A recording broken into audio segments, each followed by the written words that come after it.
apa ini ya? Accounts payable bukan ya? Iya, Kak. Oh ya udah. Takutnya saya salah baca RPS. Oke, baik. Langsung saja silahkan kelompok penyaji presentasi maksimal 45 menit. Ya, setelah itu kita diskusi seperti biasa. Oke, silahkan. Izin saya share screen, Kak.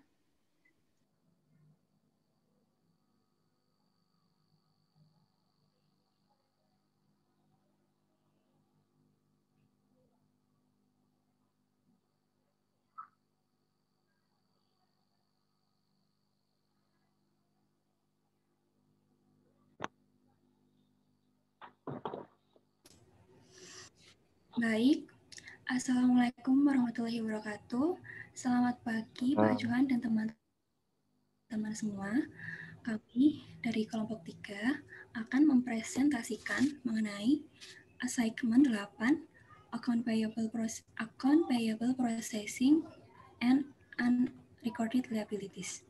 Dengan anggota kelompok yang pertama, Adinda Nurizakiyah, absen 1, Dita Ayu Ramadhani, absen 05, Nabila Bilqis Amatullah, absen 15, Erzaki Al-Ghazali, nomor absen 20, dan Widat Firzatullah, absen 27.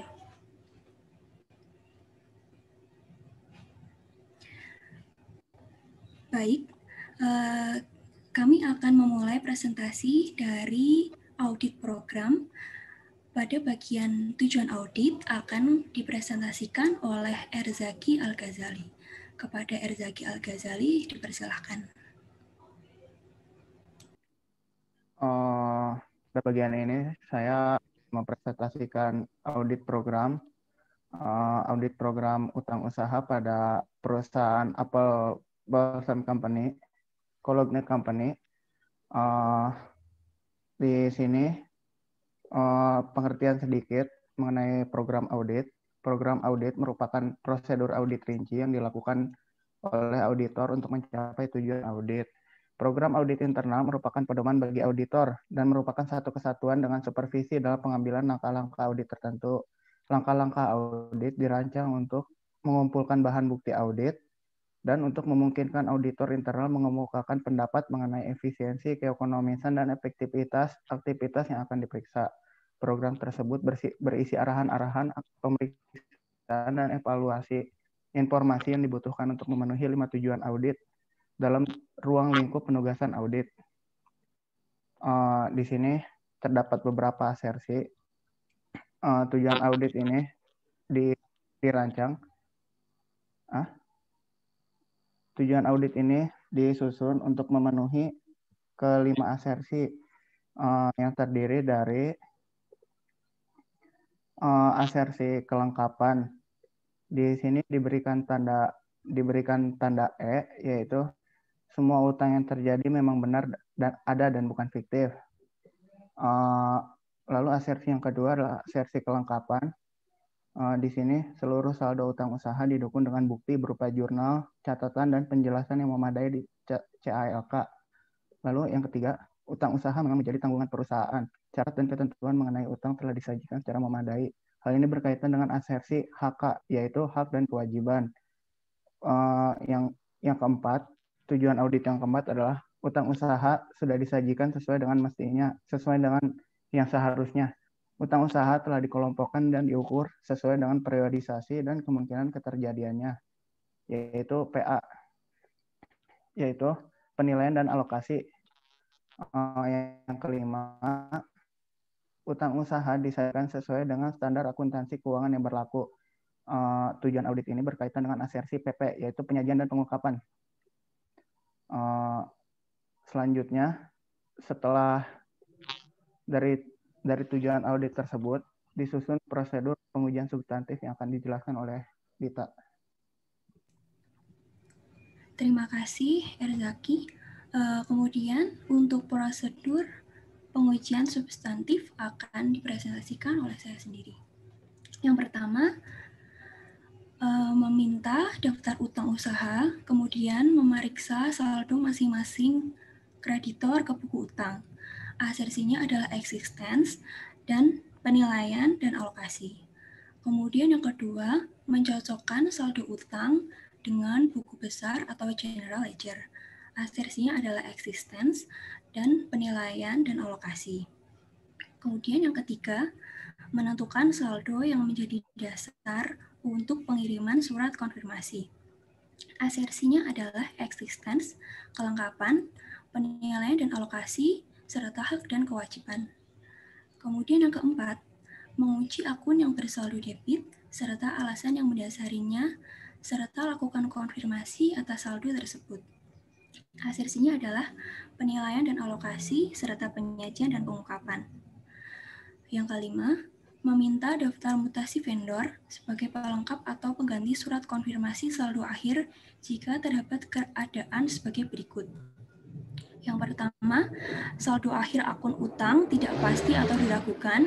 Yang kedua, pengendalian internal dianggap lemah. Yang ketiga, terdapat vendor yang saldonya tidak diketahui per tanggal neraca konfirmasi. Asersinya adalah penilaian dan alokasi. Kemudian yang keempat yaitu meneliti balasan surat konfirmasi dengan saldo menurut buku utang jika terdapat selisih. Asersinya adalah penilaian dan alokasi dan referensi kakaknya adalah G3 dan G4. Kemudian nomor 7, bila konfirmasi tidak dijawab atau berbeda, maka lakukan alternatif prosedur sebagai berikut. Yang pertama, dapat mengecek cash disbursement atau pembayaran utang dan voucher register setelah tanggal neraca. Kemudian, jika jawaban konfirmasi berbeda, maka dapat dilakukan investigasi. Asersinya adalah existence, kelengkapan, hak dan kewajiban, penilaian, dan alokasi. Untuk referensi kakaknya adalah G3 dan G4.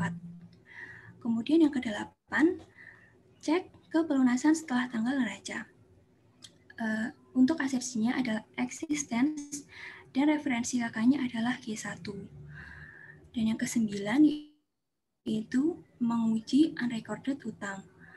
Asersinya adalah kelengkapan, penilaian dan alokasi, existence, dan hak dan kewajiban.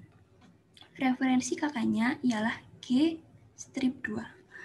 Kemudian untuk prosedur pengujian substantif dari nomor 10 sampai 12 akan dilanjutkan oleh R. Ghazali.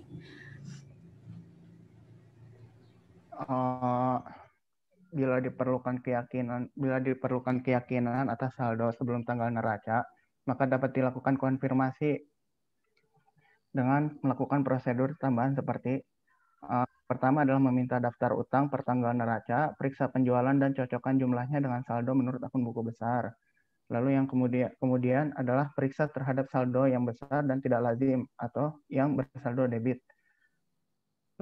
Lalu yang ketiga adalah periksa akun pada buku yang saldonya dikonfirmasi dengan tanggal neraca dan periksa transaksi yang tidak lazim. Prosedur mencari keyakinan atas saldo sebelum tanggal neraca ini berkaitan dengan asersi, eksistensi, kelengkapan, hak dan kewajiban, penilaian dan alokasi. Lalu yang ke-11 adalah melakukan uji subsequent payment dan uji pisah batas untuk menentukan pisah batas tanggal neraca, uji cut off. Dan di sini uji subsequent payment itu maksudnya pembayaran setelah tanggal neraca. Di sini berkaitan dengan asersi, eksistensi, kelengkapan, hak dan kewajiban, dan penilaian dan alokasi. Lalu yang terakhir,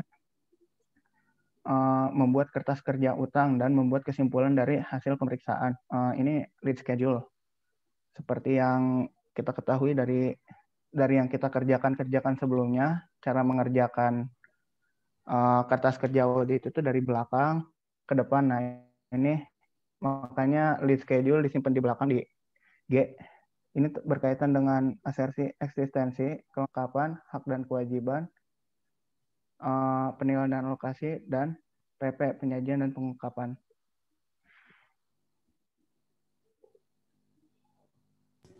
Ya, terima kasih. Kemudian akan dipresentasikan untuk bagian G yang akan disampaikan oleh Nabilah Bilqis. Kepada Nabilah Bilqis dipersilakan. Selanjutnya, saya akan menjelaskan mengenai schedule G1. Tapi sebelum itu, auditor perlu memeriksa beberapa informasi yang telah disediakan oleh klien. Yang pertama adalah rincian saldo utang perusahaan yang tersedia pada Exhibit 7, cash voucher for account payable.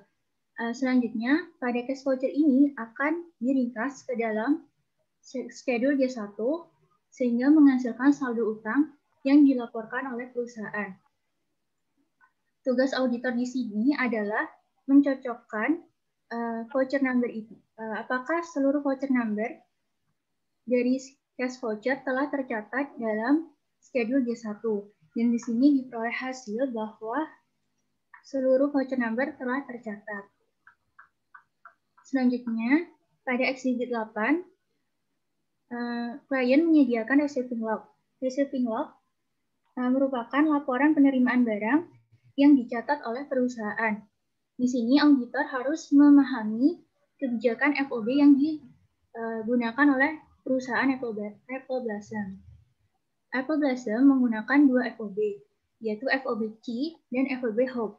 FOB C atau Chicago, di mana Chicago ini merupakan lokasi operasi dari Apple Blossom. Sehingga dapat disimpulkan bahwa FOB C merupakan FOB destination, di mana serah terima barang terjadi saat sampai di Chicago atau pembeli.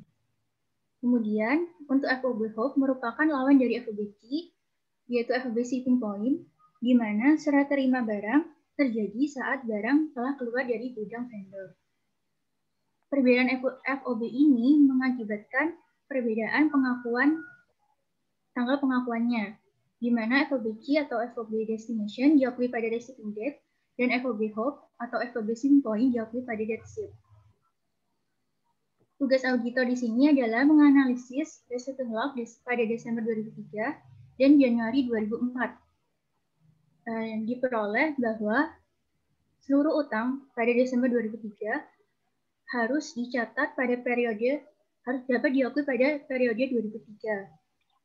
Yang pertama, receiver 1210 diakui pada receiving date pada 29 Desember, receiver number 1211 diakui pada date ship 29 Desember, receiver number 1212 diakui pada receiving date 31 Desember.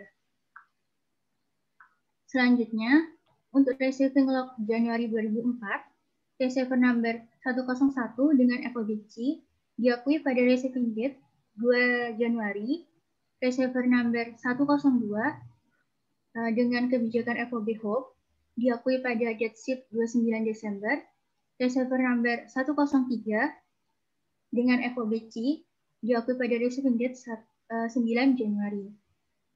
Sehingga dapat disimpulkan bahwa receiver number 101 dan 103 akan diakui pada tahun 2004 atau periode 2004, sedangkan receiver number 102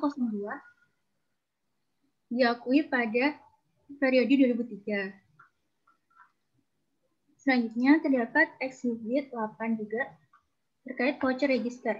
Voucher register merupakan daftar pencatatan akuntansi perusahaan. Auditor akan menelusuri tiap voucher di daftar untuk melihat apakah pengakuan dilakukan dalam periode yang tepat. Di sini kami menemukan terdapat 5 transaksi yang tidak dicatat atau 5 voucher number yang dicatat dengan periode yang salah. Yang pertama, voucher number 11 untuk electric service pada 15 November sampai dengan 22 Desember seharusnya dicatat pada periode 2003 sehingga terdapat penyesuaian utilities expense. Kemudian untuk voucher number 16 untuk receiver number 1212 dapat dilihat di sini menggunakan FOB C sehingga harus diakui pada 31 Desember 2003 sehingga terdapat penyesuaian inventory. Kemudian voucher number 17 untuk service for Desember diakui pada Desember tahun lalu atau periode 2003 sehingga dilakukan penyesuaian miscellaneous expense. Kemudian, voucher number 18 dan 19, keduanya terkait receiver number 102. 102 di sini menggunakan FOB Hope sehingga pengakuannya dilakukan pada date sheet 29 Desember 2003.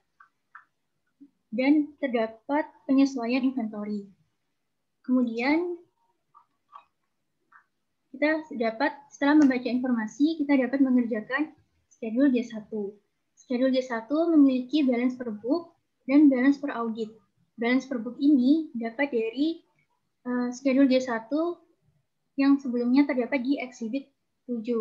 Sedangkan balance per audit didapat dari penjumlahan balance per book dengan PAJ. PAJ ini didapat dari Exhibit 8, penelusuran receiving log, dan voucher register, sehingga diperoleh balance per audit 186.200. Kami juga membuat beberapa simbol untuk memudahkan pemahaman. Yang pertama, simbol tanda seru ini artinya saldo telah sesuai dengan saldo hutang dagang berdasarkan buku pembantu hutang klien. Kemudian tanda X ini artinya quote. Kemudian tanda ini artinya telah sesuai dengan saldo hutang dagang klien. Kemudian tanda selanjutnya yang ini artinya kami telah menelusuri ke voucher 11 dan tidak ditemukan hutang terkait pada daftar hutang dagang klien sehingga akan diajukan PAJ 1. Kemudian tanda persen ini artinya kami telah menelusuri ke laporan penerimaan persediaan yaitu receiver 1212 dan voucher 16 dan tidak ditemukan hutang terkait pada daftar hutang klien, maka diajukan PAJ 6. Kemudian tanda dan selanjutnya ini artinya kami telah menelusuri ke voucher 17 dan tidak ditemukan hutang terkait pada daftar hutang dagang klien, maka diajukan PAJ 7. Kemudian tanda dolar ini yang artinya kami telah menelusuri ke laporan penerimaan persediaan pada Januari 2004 dan voucher pembelian pada Januari 2004, lalu ditemukan kesalahan pencatatan periode, maka diajukan PAJ 8. Selanjutnya, kami juga membuat beberapa PAJ atau Proposed Adjusting Journal Entries. Yang pertama PAJ 1, terkait electric service, kami membuat jurnal utilities expense pada account payable senilai 1.100. Kemudian PAJ 6, terkait receiver number 1212, kami membuat jurnal inventory pada account payable senilai 15.480. Kemudian PAJ 7, service for December, kami membuat jurnal miscellaneous expense pada account payable senilai 230. Kemudian PAJ 8, untuk receiver number 12, kami membuat jurnal inventory pada account payable senilai 33.840. Ini didapat dari nilai inventory ditambah dengan nilai ongkirnya. Sekian, selanjutnya akan dijelaskan oleh teman saya. Baik, terima kasih untuk Nabila Bilqis. Kemudian untuk schedule G strip 2 akan dipresentasikan oleh Widat Firzatullah.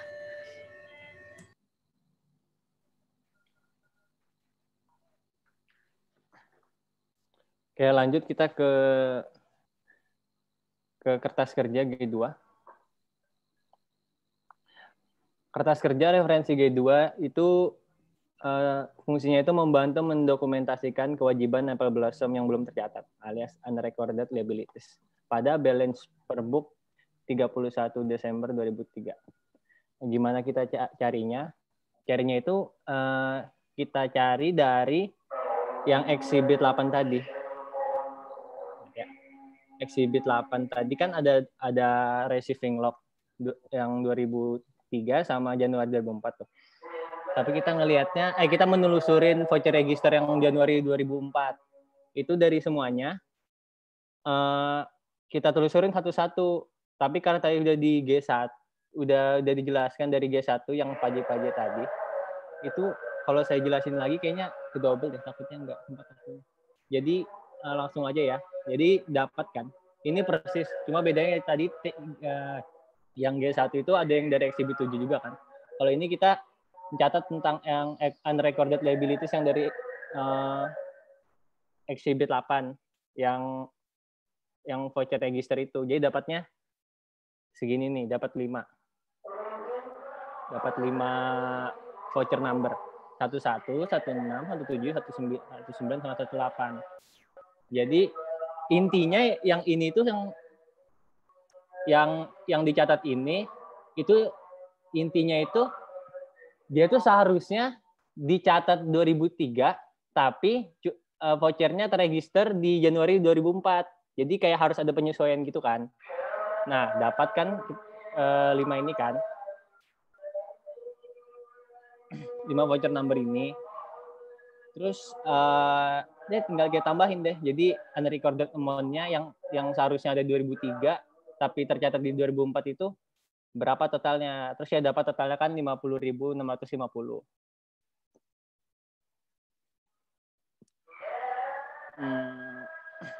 Mungkin oke, bisa langsung lanjut aja di G3. Baik, terima kasih. Untuk schedule G3 dan G4 akan dipresentasikan oleh Adinda Nurzakiah. Oke, kita di G3. Di sini kita mencocokkan hasil konfirmasi dengan saldo utang yang kita catat. Di sini agak ke bawah dikit. Terdapat perbedaan pencatatan saldo oleh Apple Blossom dengan Fruit Scan Company. Berdasarkan saldo Apple Blossom, saldo yang dicatat oleh Apple Blossom sebesar $33.440. Sedangkan saldo utang yang dicatat oleh Fruit Scan itu $44.520. Sehingga terdapat perbedaan pencatatan saldo sebesar $11.080 dan menjadi under value account payable. Hasil konfirmasi ini dicatat pada G1 dan under value akibat adanya utang yang belum dicatat oleh Apple Blossom yang senilai $11.080 tadi terdapat pada receiver nomor 1/02. Next, yang G4. Begitu pula dengan yang G4 ini, terdapat perbedaan pencatatan saldo oleh Apple Blossom dengan Fruit GC Perfume Company. Saldo yang tercatat oleh Apple Blossom sebesar $109.120. Sedangkan saldo utang yang dicatat oleh Fruit GC Perfume itu sebesar $124.600. Terdapat perbedaan pencatatan saldo sebesar $15.480 dan mengakibatkan under value account payable yang ada di ref G1. Under value akibat adanya utang yang belum dicatat oleh Apple Blossom yang senilai $15.480 tadi dicatat pada receiver nomor 12/12 atas pembelian 150 case face cream. Oke, selanjutnya akan dilanjutkan teman saya.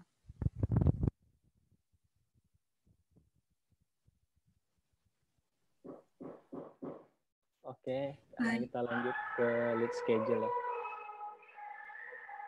Selanjutnya ke lead schedule ini lanjutan dari yang G1 tadi, yang unrecorded. Nah, karena sudah dapat kan tadi hasilnya yang kreditnya kan, terus kita masukin aja ke lead schedule-nya. Jadi account payable-nya kan per audit 2003 itu 135.550. Terus karena ada adjustment tadi yang dari G2 yang sebesar kredit 50.000-an tadi. Nah, terus kita masukin ke kolom adjustment itu di kreditnya account payable. Kemudian dapat deh hasilnya per audit yang sudah kita sesuaikan sebesar 186.200. Terus seharusnya ini ada jurnal ya, ada propose adjusting journal entries atau PAJ. Di bawahnya seharusnya karena ya ini semuanya ini. Jadi utilities expense, inventory, miscellaneous expense sama inventory pada akun payable sebesar 50.650. Terus berdasarkan itu auditor memberi kesimpulan berdasarkan studi internal kontrol dan hasil audit terkait dengan akun utang, maka menurut auditor penyajian akun utang sudah sesuai dengan PSAK terkait. Oke, terima kasih. Baik, terima kasih. Sekian presentasi dari kami. Adakah yang ingin bertanya?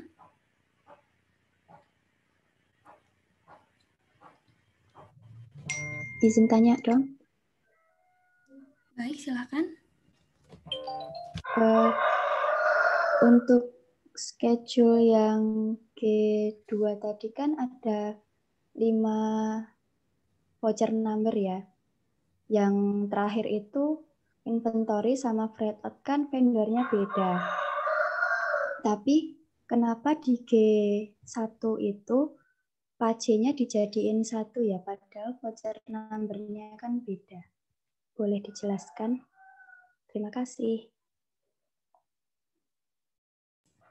Baik, terima kasih Sarah. Pertanyaannya akan kami tampung dulu ya. Kemudian ada yang ingin bertanya lagi? Izin bertanya. Baik, silakan Pani. Di situ kan tadi di program audit program itu kan ada kata-kata saldo akhir akun utang tidak pasti atau tidak diragukan. Gimana kita bisa tahu kalau saldo utang itu tidak pasti dan atau diragukan selain dari nilai nominalnya yang terlalu besar atau terlalu kecil? Terima kasih. Terima kasih. Pertanyaannya akan kami tampung dulu. Kemudian ada yang ingin bertanya lagi? Izin bertanya. Tadi kan dalam pengujian substantif itu juga disebutkan ada uji unrecorded utang yang mengacu pada KKG 2 ya. Boleh dijelaskan bagaimana mekanisme atau cara pengujian unrecorded utang itu? Ya, baik. Terima kasih Yufda. Pertanyaannya akan kami tampung dulu. Kemudian ada yang ingin bertanya?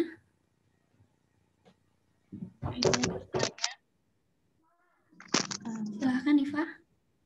Ya, jadi kalau misalnya yang masih berhubungan sama other liabilities kan ada salah satunya unearned revenue.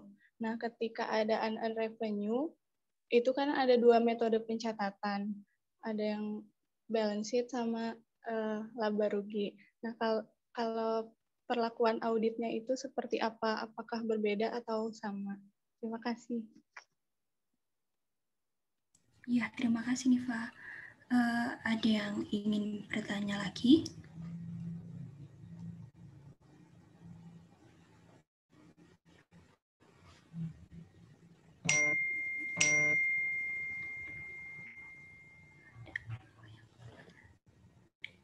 Kiranya sudah nggak ada, baik akan kami jawab satu persatu ya.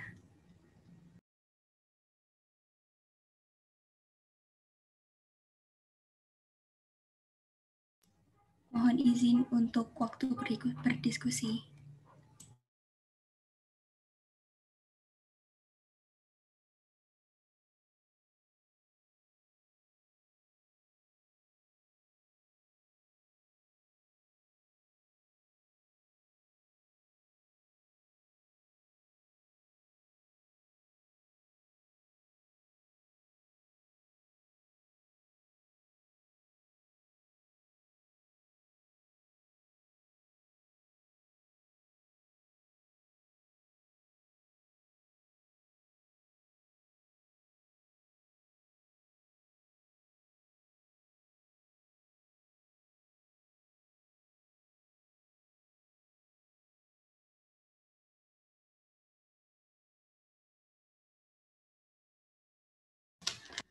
Baik, untuk pertanyaan dari Niva akan dijawab oleh Adinda. Kepada Adinda dipersilahkan. Baik, jadi menurut hasil diskusi kelompok kami terkait metode seharusnya terserah karena ujung-ujungnya akan menghasilkan angka laporan yang sama selama metode yang digunakan itu sesuai dengan standar akuntansi yang berlaku.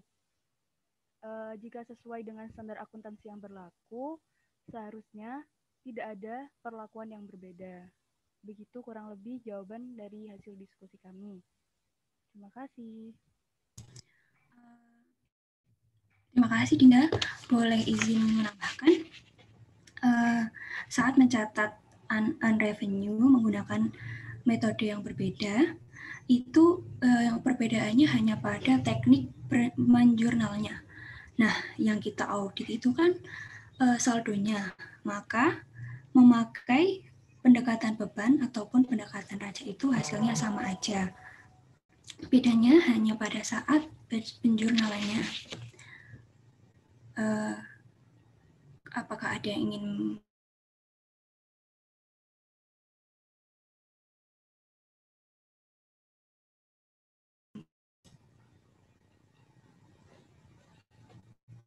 Sepertinya sudah tidak ada. Bagaimana Nifa? Apakah menjawab pertanyaannya? Iya, terima kasih kelompok 3. Insya Allah menjawab. Ya, terima kasih Nifa.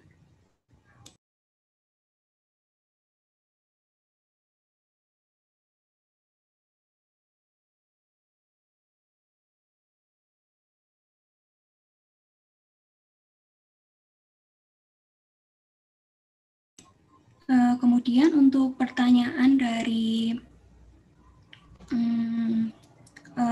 Fani akan dijawab oleh Nabilah Bilqis.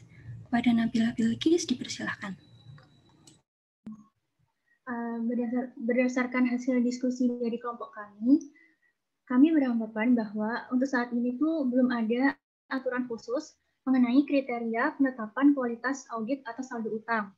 Jadi penentuan keandalan saldo utang atau utang yang diragukan biasanya tuh mengacu kepada professional judgment dari auditor. Salah satu yang mempengaruhi professional judgment itu bisa dari saldo utang yang terlampau jauh dari tahun sebelumnya atau bukti yang kurang mendukung, sehingga auditor kesulitan untuk membuktikan keterjadian utang tersebut. Apakah ada sanggahan atau tambahan? Tadi pertanyaannya apa ya, Fani? Kan di situ disebutkan saldo utang diragukan apa ya Pak? Diragukan gitu. Apakah gimana kita tahu saldo utang itu tuh diragukan selain dari nilai nominalnya yang terlalu rendah atau terlalu tinggi dari tahun sebelumnya?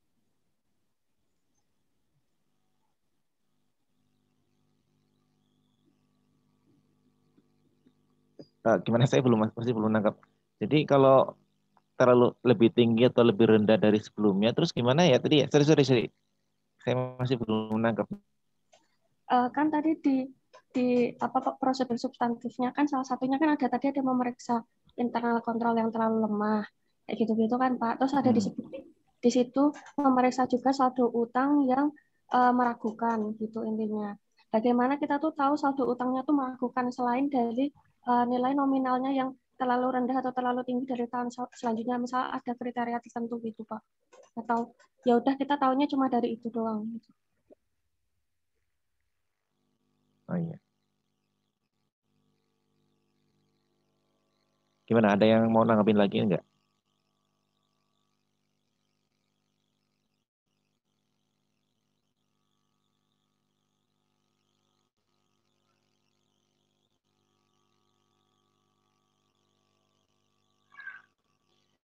Kalau menurut saya itu gini ya, apa namanya?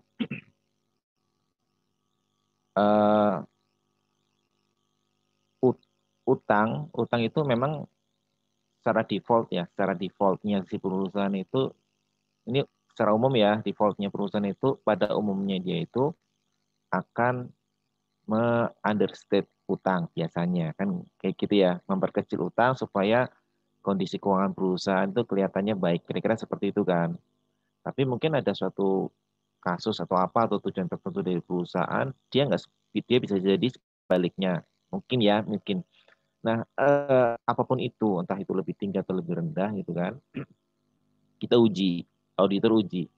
Ya, kalau di sini yang saya lihat itu prosedur utamanya adalah dari konfirmasi gitu kan, konfirmasi. Ketika beda baru di investigate.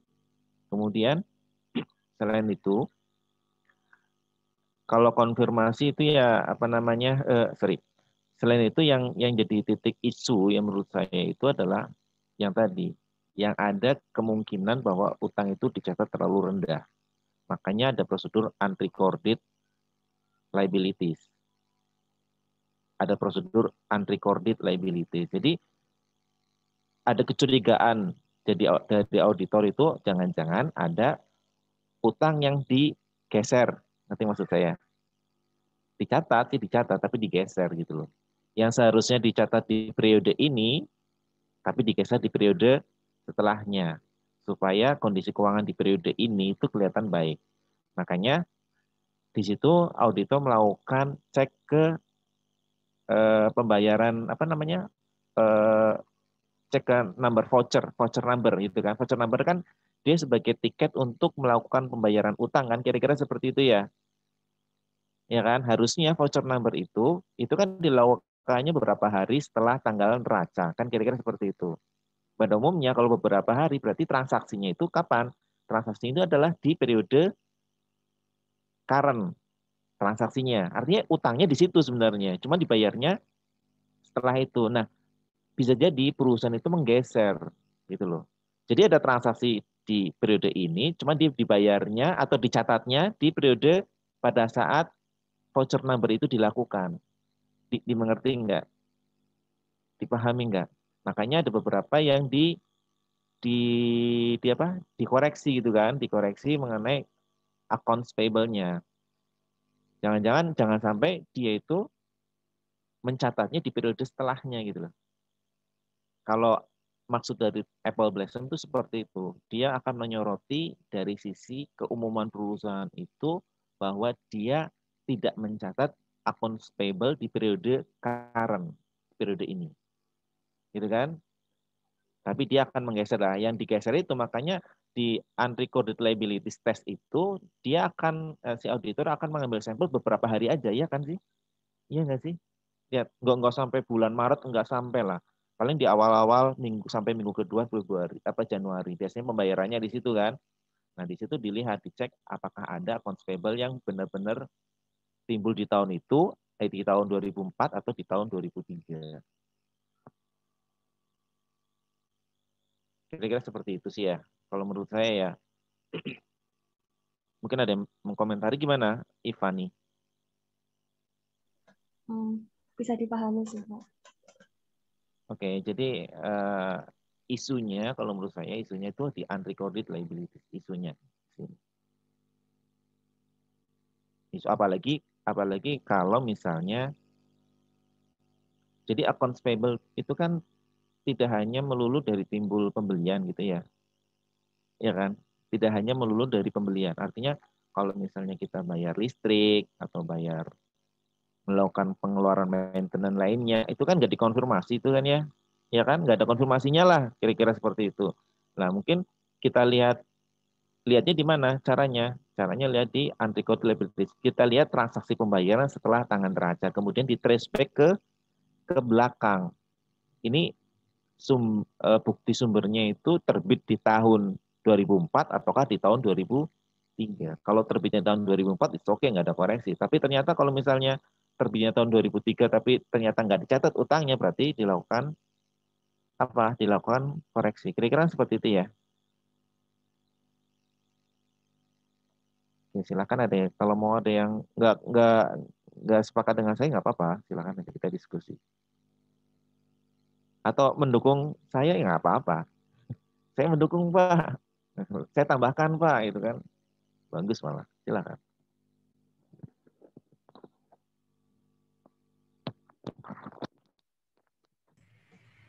Baik, terima kasih Pak. Apakah ada yang ingin menanggapi lagi?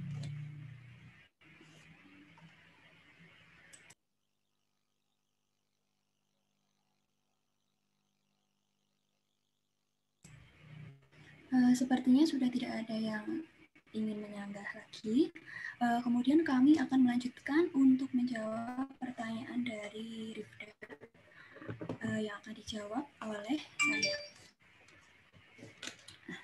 Seperti yang telah dijelaskan oleh Pak Johan tadi mengenai unrecorded liability, yang umumnya perusahaan itu menginginkan laporan keuangannya itu terlihat baik, makanya perusahaan itu biasanya understated account payable-nya. Jadi uji unrecorded account payable ini menjadi perhatian para auditor. Prosedur audit mengenai unrecorded account payable ini bisa dilakukan dengan yang pertama memperoleh data penerimaan barang sebelum dan sesudah tanggal neraca yang dapat ditelusuri dari receiving report. Kemudian yang kedua, mereview tanggal penerimaan yang melewati tanggal neraca dari tanggal invoice-nya. Kemudian dapat ditelusuri juga ke dokumen pendukungnya seperti cek invoice, cek receiving report, dan cek juga terms apakah memakai FOB shipping point atau FOB destination. Kemudian dapat mereview voucher register yang diterbitkan beberapa hari dari tanggal neraca untuk menentukan akun utang usaha yang seharusnya ada pada tanggal neraca. Kemudian dapat juga dicek ke cash disbursement jurnal untuk pembayaran utang usaha. Seperti itu, apakah ada yang ingin menambahkan atau menyanggah?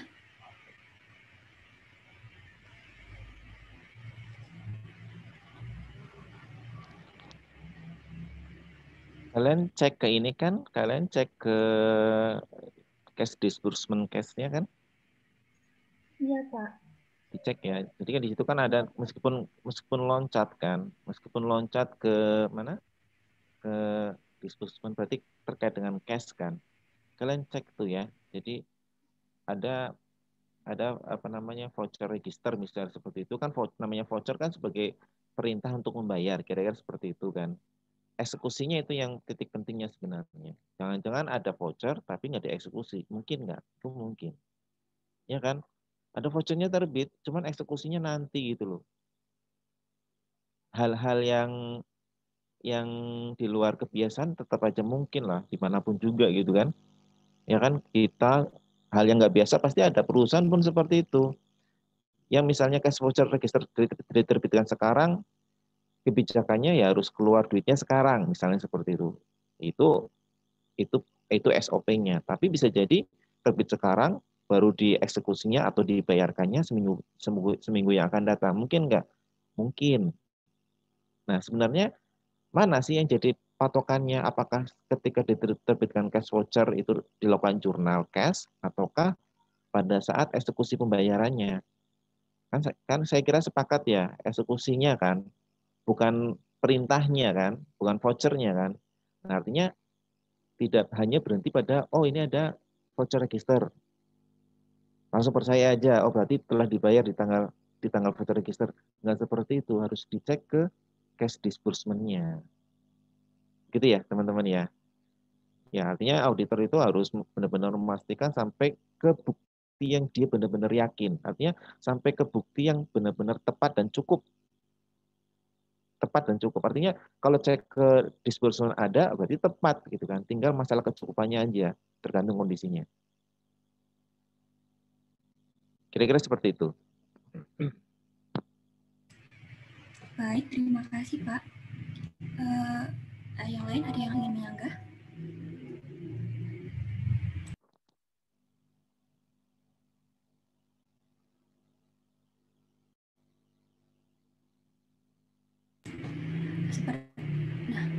Gimana Rifda? Apakah sudah menjawab pertanyaan Rifda?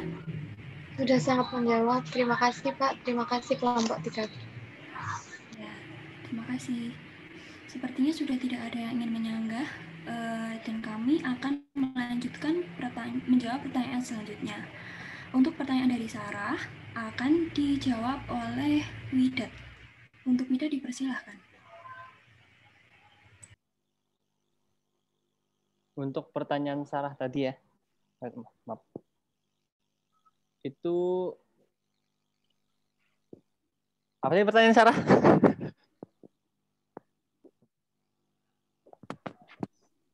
Jadi tadi itu kan di schedule G2 kan invoice-nya ada 5, voucher number-nya ada 5. Itu inventory sama freight out-nya kan ditambahin langsung ya.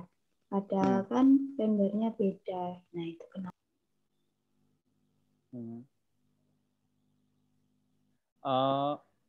Kalau berdasarkan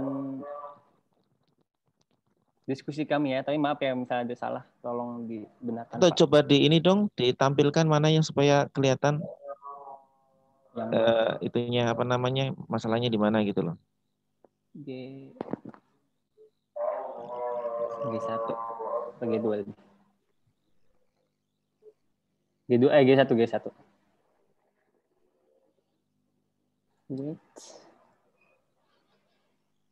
G1. Itu udah azan ya Widat tempat kamu ya? Udah sholat ya? Iya, iya Pak. Waktu Indonesia, mana sih? Kamu sama Rinda kemana tadi? Tengah Pak, tengah. Oh tengah. Oh iya, berarti bukannya duluan ntar ya? Beda dikit aja Pak. Kalau di sini jam 6 ke atas Pak, 6.15 gitu. Kalau di sana kan sebelum jam 6. Jadi kayak bedanya setengah jam aja. 6.15 padahal di 6.15 di sana. 6.15 maghribnya. Oh, berarti di sini 5/4 kan ya? Iya, jadi beda setengah jam juga. Yaudah, 1 jam banget. Yaudah, lanjutin. Gimana? Oke. Yang dari G1. Bilkis. Ini G2. Pertanyaan Sarah kan tadi di vendornya. Vendornya kan ini. 2 ini kenapa? Bisa. Vendornya beda, tapi bisa dari satu jurnal. Oh ya, menurut kami itu bisa dicatat sebagai satu jurnal karena itu merujuk ke vouchernya sama 102 gitu. Asalkan nanti misalnya apa sih namanya dikasih detail gitu, misalnya kalau ini tuh berdasarkan inventory sama freight. Jadi kayak apa sih jurnal apa sih namanya Pak? Subsidiary apa? Yang itulah pokoknya yang jelasin inventory freight-nya itu, misalnya pengen dicari itu dari mana aja itu ngerti itulah. Maaf Pak kalau saya belibet Pak. Ya itulah. Intinya karena ada voucher number itu sama merujuk ke 102. Izin menambahkan, jadi kenapa selain karena merujuk ke reservoir yang sama, yaitu 102, jurnal yang dibuat juga sama. Kenapa? Karena metode pencatatan yang digunakan perusahaan ini kan perpetual. Jadi, semua biaya ongkir itu akan dicatat atau langsung dikapitalisasi ke inventory. Sehingga kami beranggapan membuat satu jurnal lagi. Seperti itu.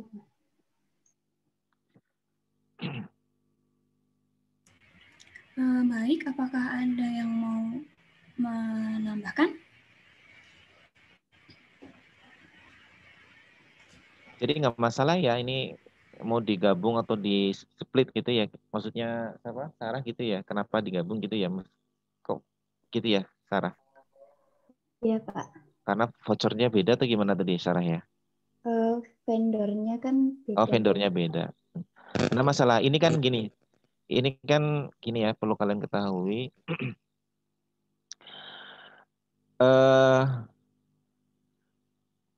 Dalam laporan keuangan itu, ini kan tujuannya gini.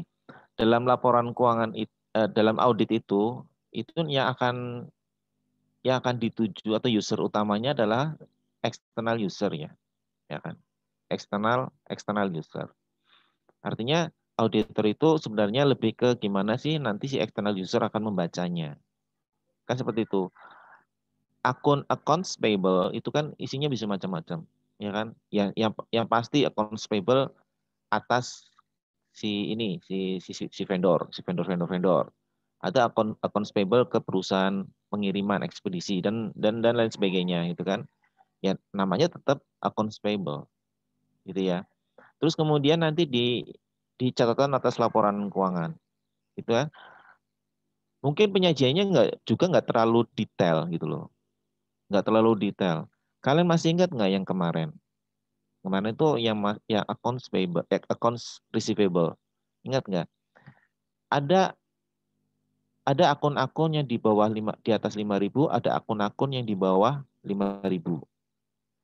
Akun-akun yang di bawah 5.000 langsung dikumpulkan, nggak di breakdown kan? Nama-namanya yang maksud saya kan nggak kan? Piutang terhadap perusahaan yang nilainya di bawah, yang nilainya masing-masing di bawah 5.000, totalnya ada 200.000. Kan seperti itu, nggak di breakdown ya? Di breakdown nggak? Enggak, kalau di breakdown akan panjang sekali misalnya. Nanti untuk kepentingan di notes to financial statement di CALK itu akan seperti itu. Jadi untuk memudahkan analisis si pembaca pengen ngerti sebenarnya kalau piutangnya ke siapa aja dong yang besar-besar gitu loh. A, B, C, D, E. Kalau enggak utang siapa yang besar-besar? A, B, C, D, E. Utang yang kecil-kecil apakah di breakdown semua? Kalau ada 2.000 ya banyak sekali gitu kan. Apakah notes-nya akan di breakdown kan? Enggak. Nah, makanya ada utang di bawah $5.000 misalnya, totalnya ada 500.000. Nah, itu artinya auditor si user akan bisa membaca, oh ternyata yang nilai utangnya di bawah $5.000, yang kecil-kecil itu ternyata ada totalnya in total ada berapa? 500.000 atau 200.000. Nah, auditor akan bergerak di situ ya. Akan bergerak di situ, di akun-akun besarnya, bukan maksudnya yang akan muncul di laporan keuangan gitu loh. Paham nggak? Dipahami nggak? Nah, kemudian untuk pencatatannya si perusahaan, nah kalau pencatatannya perusahaan, dia detail. Dipahami nggak? Perusahaan detail, dia harus tahu ini piutang kepada siapa nih, utang kepada siapa nih, apakah ke flash freight atau ke fruit send-nya atau ke siapa. Itu detail, itu untuk catatan internal perusahaan, detail it's okay, nggak masalah. Tapi untuk keperluan nanti keluar, ya setelah laporan keuangan jadi, nggak detail seperti itu. Nanti ujungnya toh tetap accounts payable total in total ngomongnya ya kan. Di situ kan ada di lead schedule. Ngomongnya kan nanti saldo akun payable audited sekian in total kan. Sekian ribu misalnya. Nanti akan dijelaskannya di notes to financial statement-nya akan dirinci. Itu pun saya yakin rinciannya nggak sedetail. Nggak semuanya muncul. Mungkin fresh rate akan nggak muncul nama itu kalau utangnya ternyata kecil gitu loh. Masuk dalam kelompok yang tadi diakumulasikan utang di bawah 5.000 misalnya. Misal gitu ya. Artinya nama flash rate akan nggak muncul bisa jadi. Dipahami maksud saya? Sarah Pak, paham ya maksud saya ya? Sama teman-teman lain? Paham, Pak. Iya. Oke ya. Jadi terserahlah kalian mau mempropos mau digabung 33840 atau mungkin di split, it's okay, tidak ada masalah. Kalau mau split nggak apa-apa, digabung nggak masalah. Oke ya. Ada lagi yang tanya-tanya?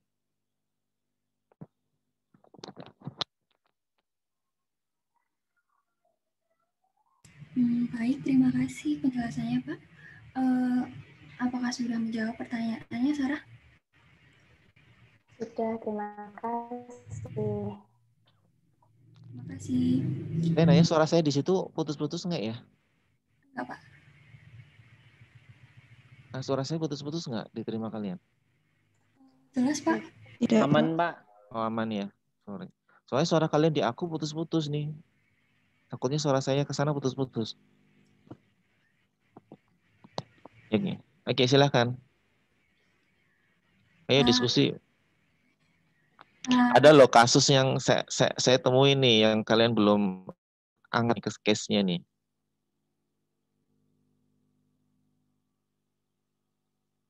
Ada case substansi lah mengenai audit itu kan. Cuman saya masih melihat nih kalian masih bisa mendetek enggak nih the case tuh. Di jurnal yang kalian propose itu ada case yang ada sebenarnya, ada kasus ada di situ. Makanya saya tadi nanya apakah benar sampai dicek ke cash disbursement, itu contohnya. Apakah sampai dicek ke inventory yang ada di gudang misalnya. Kan gitu kan pada cerita tadi kan telah diterima sesuai dengan receiving report sekian misalnya seperti itu. Kan kira-kira seperti itu ya. Kalian sampai cek enggak ke data inventory yang di gudang? Cocok enggak misalnya? Maksudnya seperti itu. Ada enggak? Atau mungkin ada informasi di sana yang nge-link dengan accounts payable. Silakan. Itu salah satunya ya. Kalau misalnya ada isu lain silakan aja dilontarkan. Maaf Pak, izin bertanya. Saya bertanya ke Bapak. Ke saya. Yang itu, karena saya penyaji Pak. Oh penyaji. Ya penyaji nanya ke teman-teman juga nggak apa-apa, nggak mesti ke saya. Yang tadi terkait cash disbursement, apa itu terkait A to Z janitorial? Ya apa Mbak? Yang tadi Bapak bahas cash disbursement, itu terkait service for December atau Oh yang ya maksudnya yang saya lontarkan tadi ya? Iya. Bukan sih. Yaudah saya angkat isunya ya. Kalian mungkin bisa discuss gitu ya. Mengenai yang receiving report 12-12. Atau mungkin yang lain nggak apa-apa, nggak mesti yang itu ya. Kalau misalnya saya sih menemukan ada suatu keanehan di 12-12 dari jurnal yang kalian propose. Atau mungkin ada yang lain, nggak apa-apa. Isu yang lain kalian lontarkan atau tanyakan atau tanggapi, silahkan aja.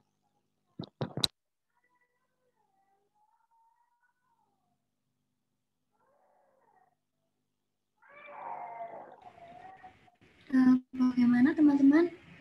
Ada yang ingin ditanya kembali?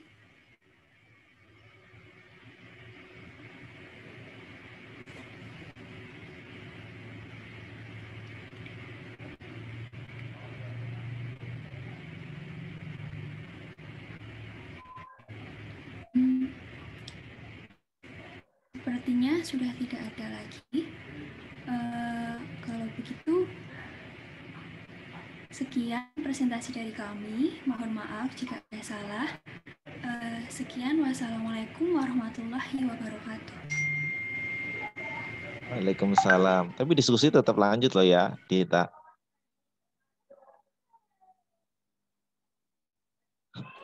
Iya, Pak. Siap. Presentasi mah udah selesai dari tadi kan. Sekarang kita sesi diskusi nih.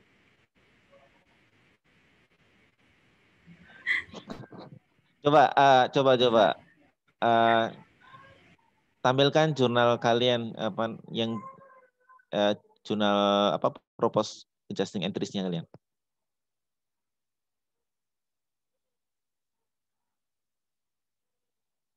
Coba kelompok berapa nih kelompok penyaji?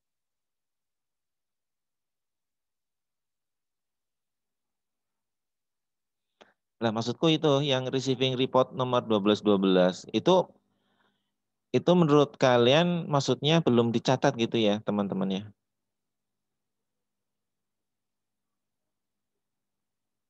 Iya, Pak. Argumennya apa? Kenapa belum dicatat?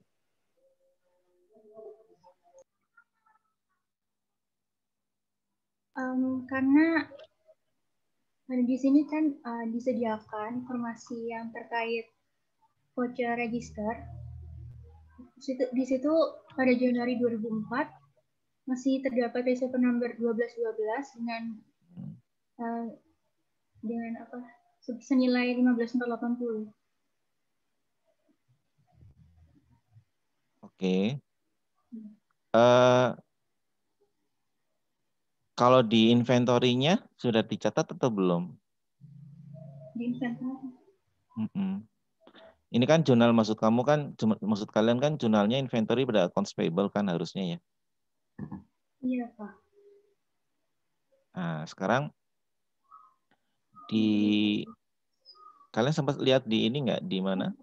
Di inventory Di ada inventory-nya. pengurangan inventory ya, Pak. Di inventory-nya. Di kertas kerja inventory maksud saya. Artinya jumping ke assignment berapa itu? Iya, kemarin sebenarnya sempat melihat ke inventory. Tapi kan di situ ada untuk face cream ini itu ada pengurangan jumlah cases. Apa terkait itu, Pak? Pengurangannya maksudnya apa? Yang coba tampilin aja deh, tampilin aja.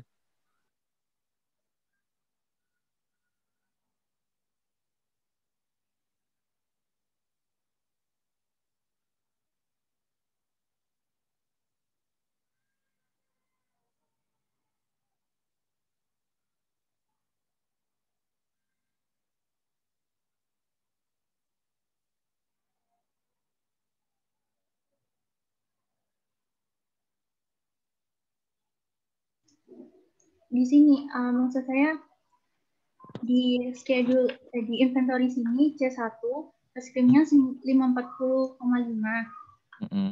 Sedangkan kalau di sini 430,5. Apa terkait itu, Pak?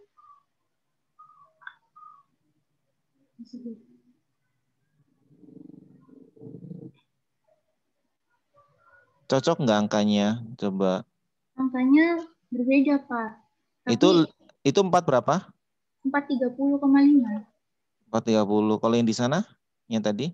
Kalau yang di atas 540,5. Coba ke bawah lagi. Itu yang di shipping doc kan ada tuh 110. Jadi jumlahnya cocok nggak? Gimana, Pak? Maaf. Itu di shipping doc itu loh, shipping doc F60. Ya itu yang dekat kursor. Turun dikit kursornya dikit. Oh, nah, iya. hop. Iya. Oh, iya. Kan jumlahnya sama kan? 560,5. Oh iya, sama, Pak. Itu gimana tuh kalau seperti itu? Kalian mengusulkan inventory pada accounts payable kan? Iya, Karena Pak. inventory sudah benar di inventory-nya di situ.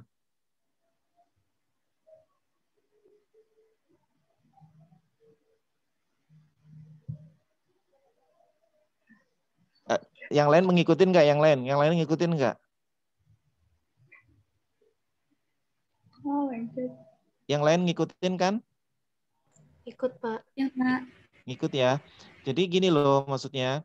Yang Ya, saya ingin tuh kalian tidak hanya langsung, oh ternyata ada pembayaran setelah tanggal neraca gitu kan. Oh berarti ada jurnal yang belum dicatat. Langsung propose inventory pada accounts payable. Ya. Ada kata inventory. Di sini ada data inventory. Artinya kalian lihat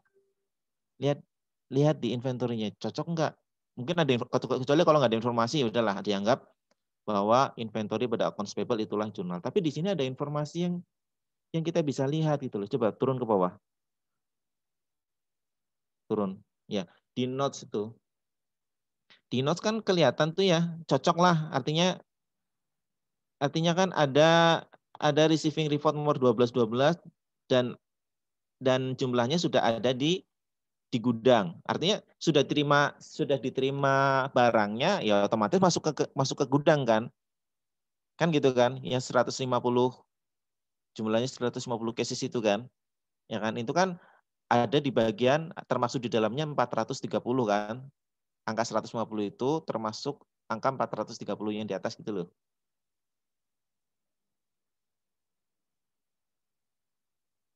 Ya enggak? Ya, atas. Ya F60 itu. Nah, iya kan? Artinya kan kalau misalnya kita baca nih. Jadi untuk receiving report 1212 ya 150 dari F60 face cream ini telah diterima dari Fruit Juicy parfum. Kan itu kan? That shipment included in above inventory. Artinya sudah masuk, benar ya, sudah masuk ke mana? Sudah masuk ke gudang kan? Sepakat kan? Ini kan barang yang ada di gudang kan? Coba naik ke atas. Ya kan? Ini adalah inventory yang ada di gudang. Iya nggak sih? Ini inventory yang ada di storeroom. Itu kan ngomong gudang nih ceritanya kita kan. Nah, sekarang kita cocokkan yang di catatan. Artinya di bagian accounting-nya. Berarti kita naik ke atas. Halaman naik lagi ke atas. Mbak, ayo. Nah, atas lihat judulnya. Nah, ini inventory. Ya, prepare balik kali. Ini inventory. Ini adalah catatan di bagian accounting-nya. Paham ya? Jadi catatannya masuk sini. Tinggal kita cross check aja yang F60 itu catatan di bagian accounting inventory cocok enggak dengan yang di mana? Gudang. Ternyata di sini angkanya sudah cocok 540,5 tadi. Iya enggak? Nah, sekarang satu sisi kalian mempropose-nya adalah inventory pada accounts payable. Jadi nanti inventory-nya overstated dong jadinya. Malah salah. Ini udah bener nih. Ngikutin maksud saya? Ngikutin nggak? Ayo, terus gimana dong caranya nih? Solusinya apa? Nggak jadi ada koreksi gitu kah? Yang pasti accounts payable-nya belum dicatat loh. Yang pasti itu loh. Iya kan? Iya kan? Tapi inventory sudah dicatat. Yuk, ini gimana ceritanya nih? Satu sudah dicatat, satu inventory, satu accounts payable-nya, satu yang kalian cek di assignment 8 tentang accounts payable, ya sepakat. Ya, maksudnya menurut saya accounts payable belum dicatat itu sebesar 15.000 sekian. Gitu kan? Logika awalnya, oh berarti inventory belum dicatat dong. Jadi ada dua akun, inventory dan accounts payable yang belum dicatat. Yang pasti adalah accounts payable belum dicatat. Yang ada di assignment 8, itu pasti. Ternyata setelah kita cek di inventory, ternyata inventory sudah dicatat. Terus gimana dong jurnalnya kalau seperti itu?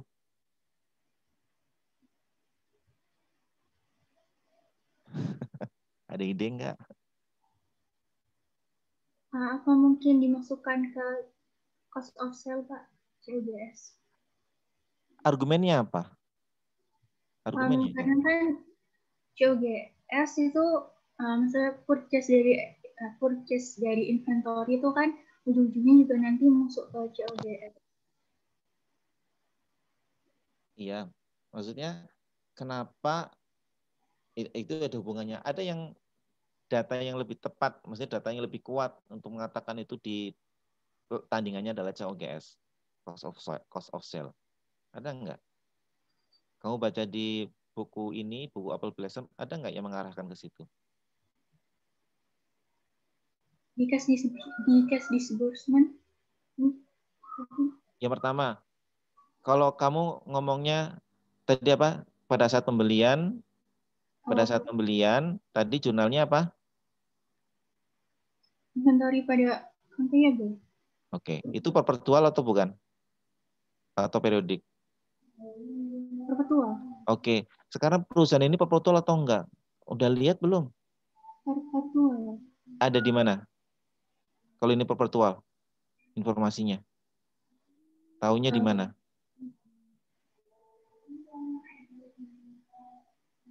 Kan nggak ngira-ngira juga kan? Artinya harus ada datanya juga kan? Iya. Ayo.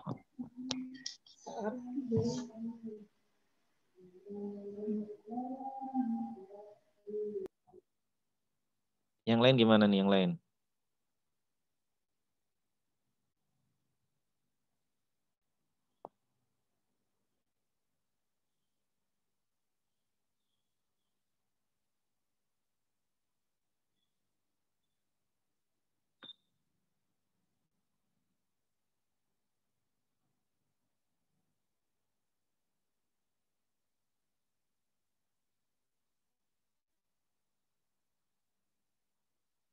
Ada ide? Widat, ada ide nggak Widat?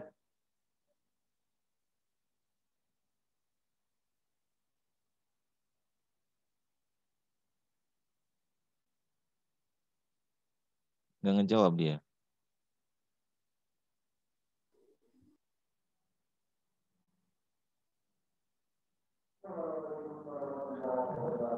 Ada ide nggak teman-teman?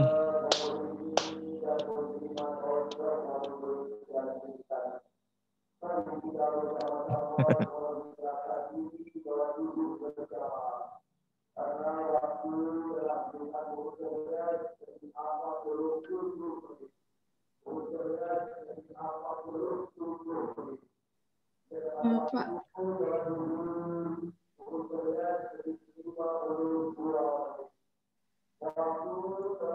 Siapa yang tadi bilang?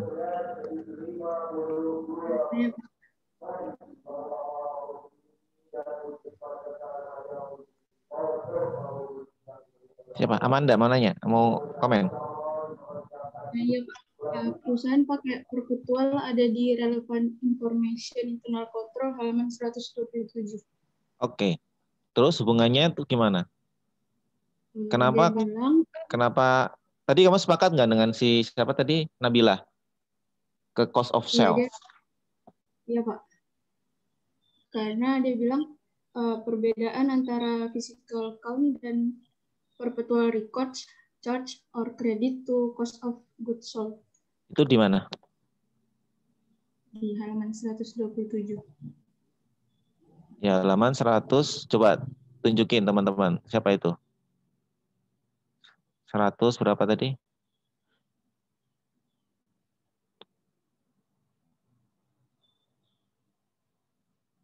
Oke, coba gedein.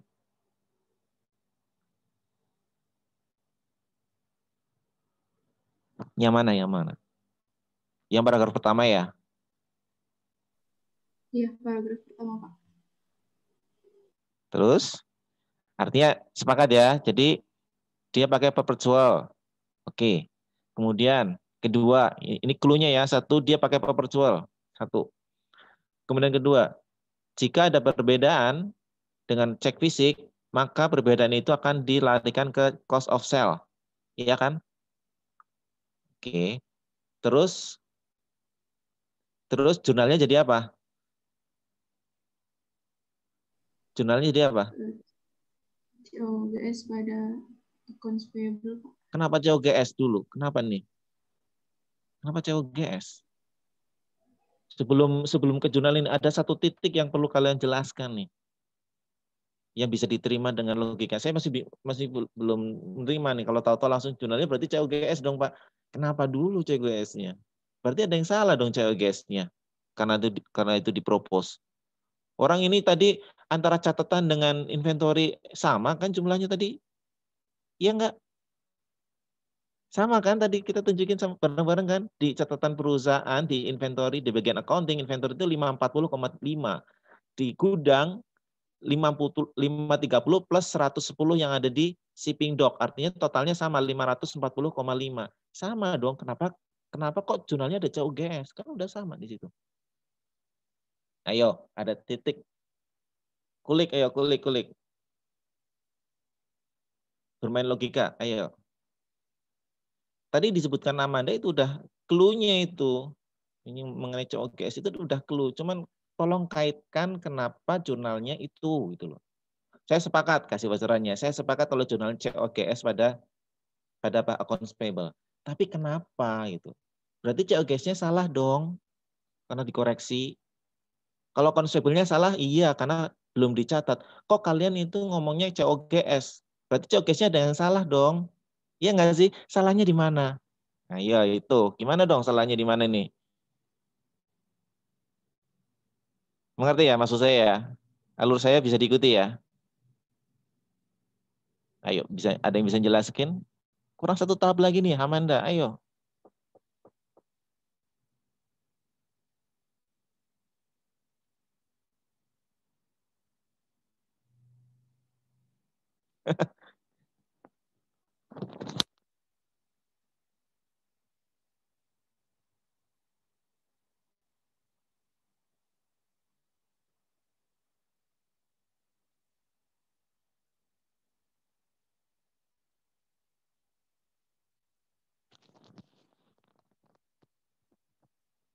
Gak ada yang bisa jelasin.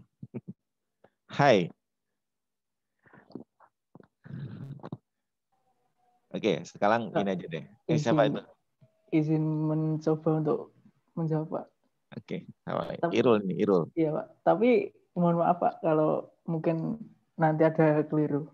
Kalau sepemikiran saya tuh, ketika kita jurnal tadi yang awal, waktu kita beli persediaan, itu kan salah, Pak. Tapi malah itu kan salah. Terus salah atau belum dicatat? Belum dicatat maksudnya. Ya, belum dicatat kan? Nah, terus setelah belum dicatat itu di gudang kan akhirnya tidak sama Pak persediaan sama yang inventorinya. Terus tapi bukannya malah benerin yang awal tadi, tapi malah langsung ke COGS-nya Pak. Jadi mungkin di situ Pak. Langsung ke COGS-nya gimana, Irul? Kenapa langsung ke COGS? Kan tadi belum, kesalahannya kan belum dicatat Pak. Jadi kan harusnya jurnalnya itu sebentar dulu. Di sini azan, suaranya nggak jelas. Iya Pak. 5 menit ya, nggak nyampe 5 menit, kita break dulu ya. Nunggu azan selesai ya, nggak jelas di sini suaranya.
Ya, silakan. Mulai dari awal ya Pak. Jadi kan ketika COGS itu belum dicatat, membuat persediaan yang ada di catatan inventory dan gudang itu lebih banyak di gudang. Nah, ya betul. Sehingga kan dilakukan pencatatan. Tadi karena ketentuan awal yang kalau ada tidak sesuai di catatan inventory maka disesuaikan ke COGS sehingga pencatatannya untuk kekurangan tersebut tadi kita menambah inventory dan mengurangi COGS. Jurnalnya berarti apa pada saat itu? Inventory pada COGS. Oke, berarti kan gini, tadi kan dibilang setiap akhir bulan itu dilakukan atau akhir tahun itu dilakukan cek fisik kan ya, kata dia ya. Setiap ada perbedaan itu akan di-charge kemana? COGS gitu ya, Irul ya? Iya, Pak. Oke, pada saat cek fisik, kawan kan bahwa inventorinya masuk di gudang sebesar 150 cases itu, tapi belum dicatat kan ya? Iya, Pak. Oke, selisihnya dibebankan kemana? COGS. Jurnalnya COGS jadinya apa langsung. tadi? Jurnalnya apa jadinya?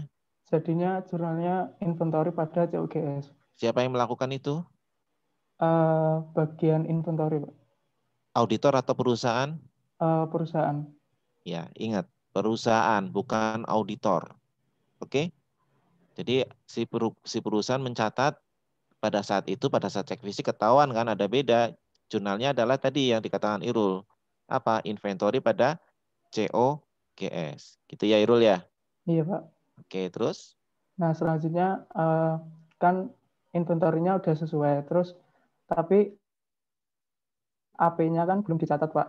Jadi, untuk harusnya yang menyesuaikan AP itu COGS pada AP, Pak. Seperti Iya. itu. Oke. Nah gitu, saya setuju dengan Irul. Jadi justifikasinya seperti itu ya. Jadi kan tadi disebutin di paragraf pertama yang tadi Amanda sebutkan bahwa perusahaan itu melakukan cek fisik setiap ada perbedaan. Itu diapain? Di-charge kemana? Cost of sales atau COGS. Oke, ternyata karena belum dicatat, otomatis presidennya di gudang itu lebih banyak dengan yang di catatan. Berarti ada jurnal dong, jurnal penyesuaian. Siapa yang melakukan pada saat itu? Perusahaan apa auditor? Perusahaan. Kan auditor belum masuk. Ya kan? Kebijakan. Jadi perusahaan ngikutin kebijakannya, yaitu jurnalnya apa?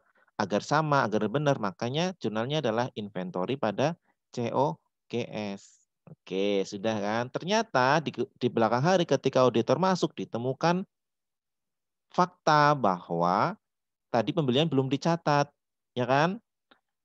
Belum catat. Ketika kita lihat di bagian inventory, ternyata inventory sudah dibenerin, sudah dikoreksi sama si perusahaan sendiri, tapi accounts payable-nya belum, gitu kan? Itu kan harusnya emang inventory pada accounts payable, tapi karena inventory sudah dikoreksi sama si perusahaan sendiri, maka lawannya apa, gitu kan? Dengan ditemukan kondisi yang tadi yang accounts payable belum dicatat, artinya apa? Artinya ada kesalahan di mana? Ada kesalahan di COGS. Iya kan? COGS-nya jadi terlalu rendah itu kan karena tadi hasil perbedaan antara inventory yang di gudang dengan yang di catatan. Efeknya inventory-nya benar, COGS-nya awalnya benar, tapi setelah ditemukan ada apa yang belum dicatat, oh berarti COGS-nya jadi understated. Oleh karena itu, jurnal koreksinya apa? Kita membenarkan AP yang jelas, ya kan? Berarti dikreditkan AP kan, si accounts payable-nya. Kita membetulkan yang COGS. Yang COGS-nya awalnya dikredit, kita balikin lagi ke debit. Jadi jurnalnya apa? Cost of sales pada accounts payable. Dipahami, teman-teman? Dimengerti ya? Oke, kalau gitu ada pertanyaan nggak? Emang soalnya ini sih ya, artinya kita dituntut untuk lebih luas memahami kertas kerjanya gitu kan. Yang kita fokus di mana, kita fokus di accounts payable aja, ternyata ada clue-nya di inventory. Ya kan? Inventory bagiannya kapan nih? Pertemuan keberapa saya nggak tahu tuh. Gitu ya. Ada komentar nggak?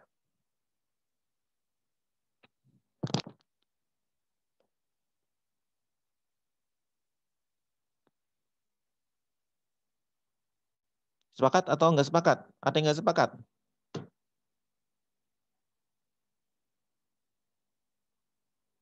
Ada yang jawab cost of sale pada inventory?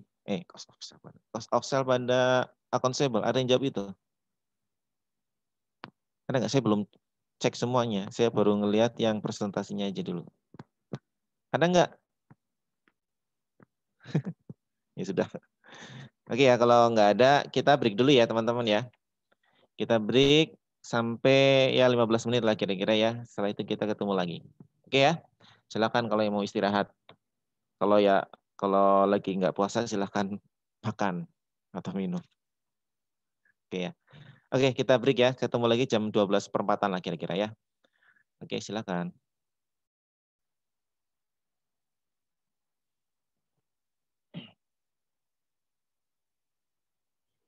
Saya lupa ini. Saya lupa screenshot. Itu belum lewat ya.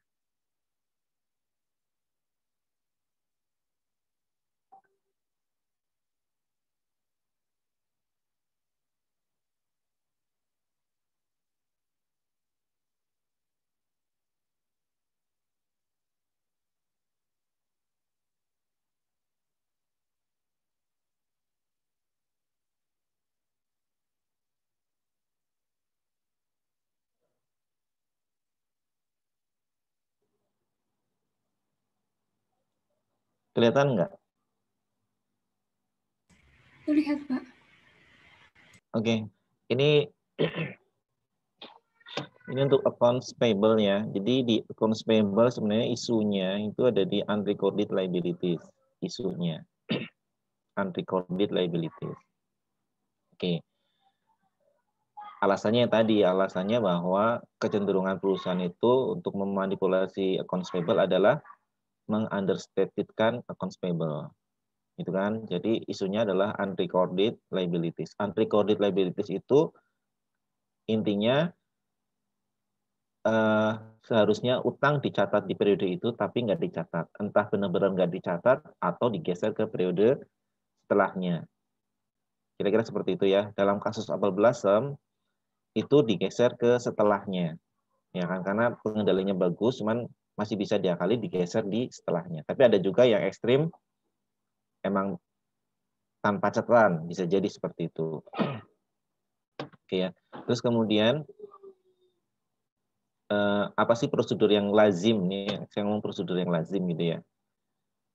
Ya tadi, jadi kayak cek individual AP-nya, individual supplier-nya atau apanya gitu ya, yang menimbulkan utang itu ke dokumen sumbernya.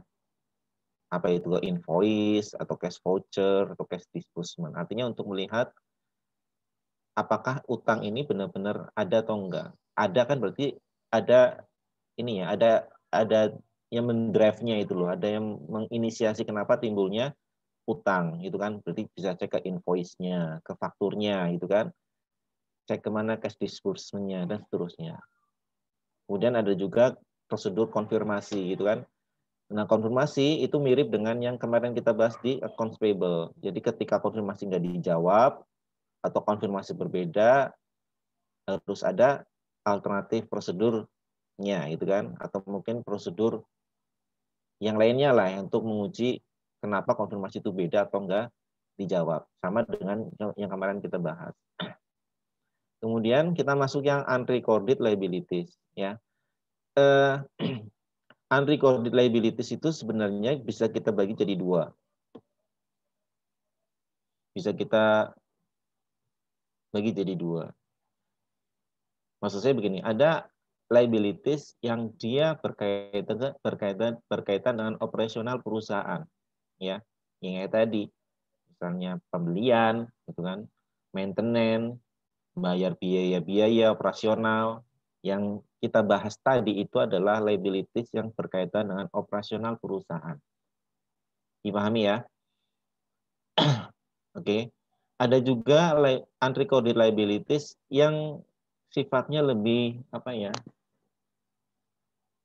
Lebih strategik lagi menurut saya, lebih isu yang strategik lagi gitu. Contohnya misalnya ada contingent liabilities. Ada kasus hukum. Gitu kan? Perusahaan kalau ada kasus hukum bisa jadi ya udah ambil aman aja, nggak dicatat gitu kan. Padahal kita tahu ada yang sifatnya probable, ada yang sifatnya possible atau sifatnya remote. Masih ingat kan ya teman-teman? Masih ingat nggak?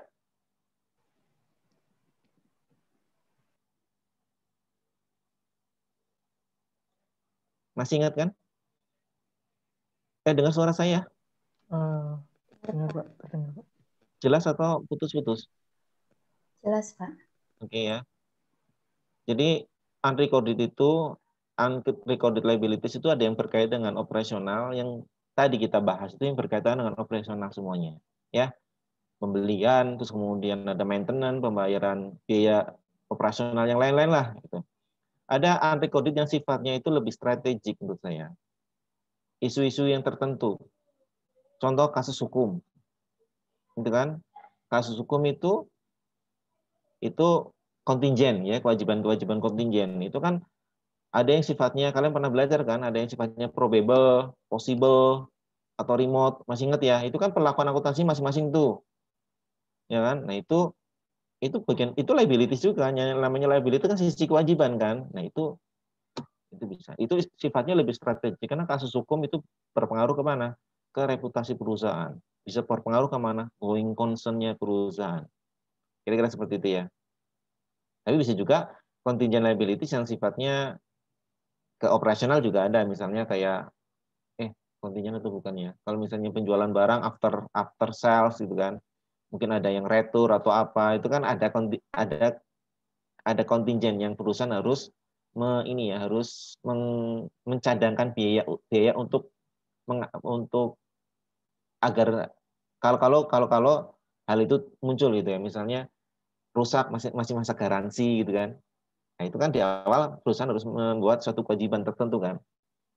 Nah, kira-kira seperti itu. Nah, yang ada di depan ini adalah unrecorded yang berkaitan dengan operasional perusahaan yang tadi kita bahas. Gitu ya.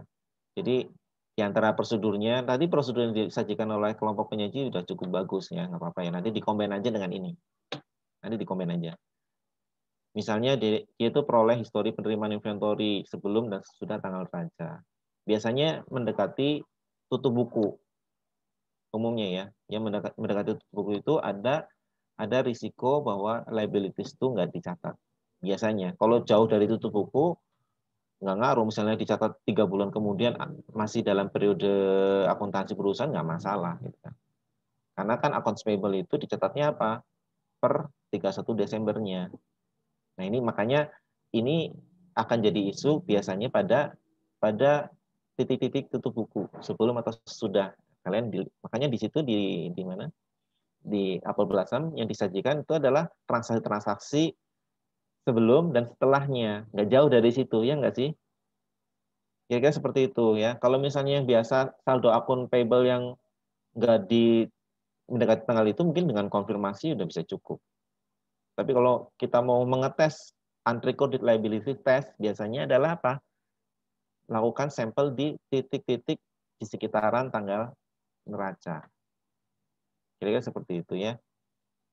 Nah, terus kemudian review receiving date-nya yang melewati tanggal neraca. Bandingkan dengan tanggal invoice-nya.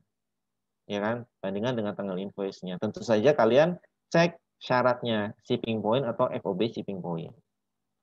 Untuk yang shipping point, FOB shipping point biasanya yang lazim adalah kita lihat tanggal invoice-nya.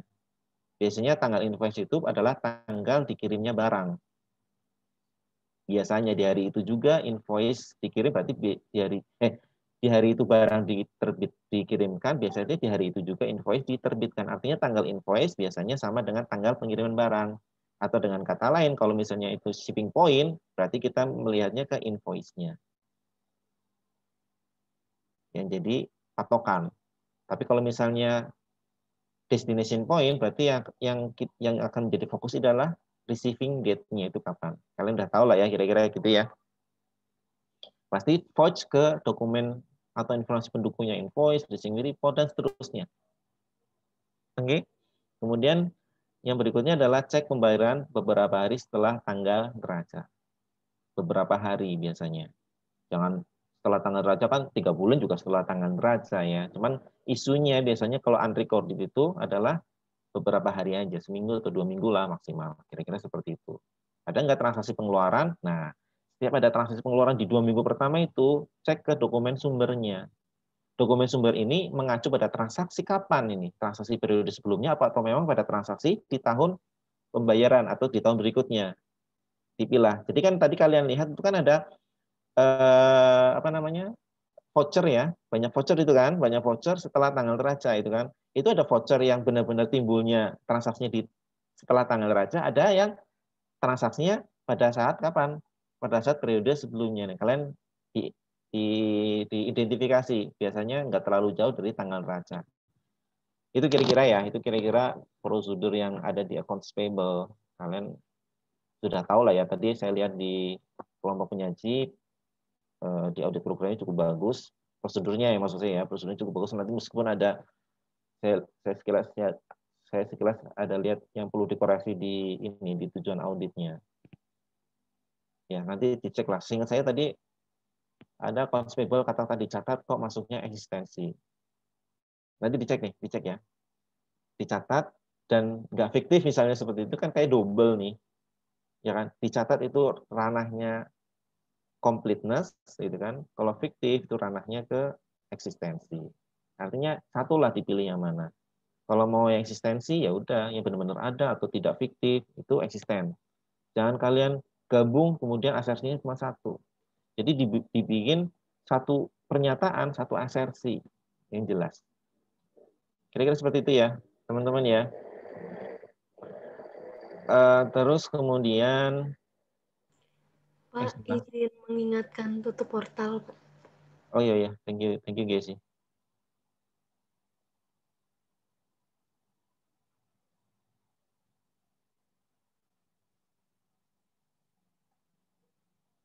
Ini hadir semua ya, tadi saya lihat hadir semua 30.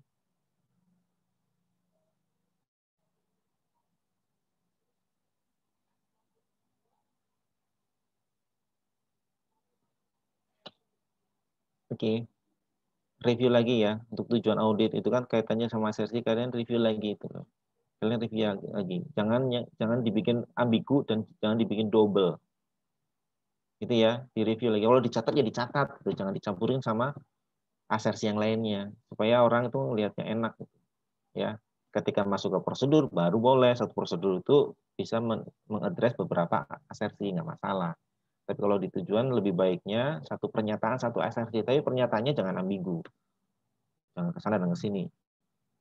Oke, terus kemudian saya lihat juga di kelompok penyaji itu nanti tolong dicek ya. Untuk kerjanya itu masih ada yang belum ini apa namanya? Yang saya mau ini loh, saya kliennya Apple Blossom. Itu kan, apa periodenya berapa, siapa yang membuat, siapa yang mereview, seperti itu. Gimana kelompok penyaji? Ada yang masih kosong-kosong gitu kan? Saya lihat.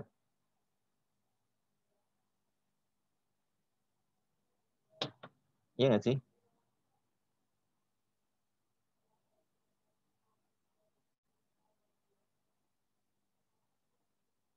Halo?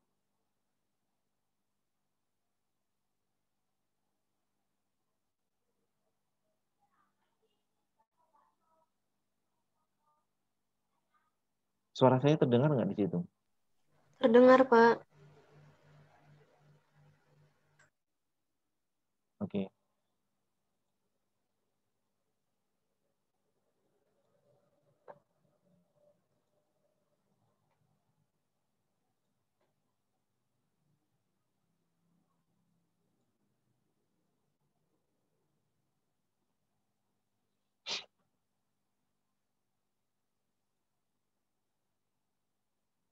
Begitu ya, jadi identitas ini kata kerja apa, itu kalian tulis itu ya.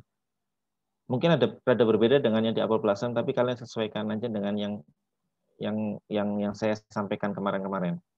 Ya, jadi ini kata kerjanya misalnya disiapkan oleh siapa yang mereview, nama kerjanya ini apa gitu. Ini kalian sesuaikan semuanya.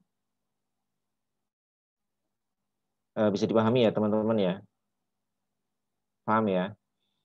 Oke, kira-kira seperti itu. Ada yang perlu ditanyakan atau tidak?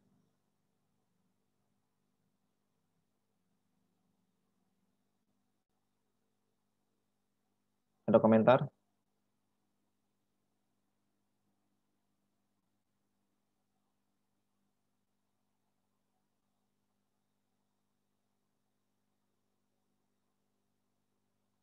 Kalau nggak ada komentar atau pertanyaan, kita cukupkan ya. Waktunya sudah habis. Baik semuanya, terima kasih atas perhatiannya.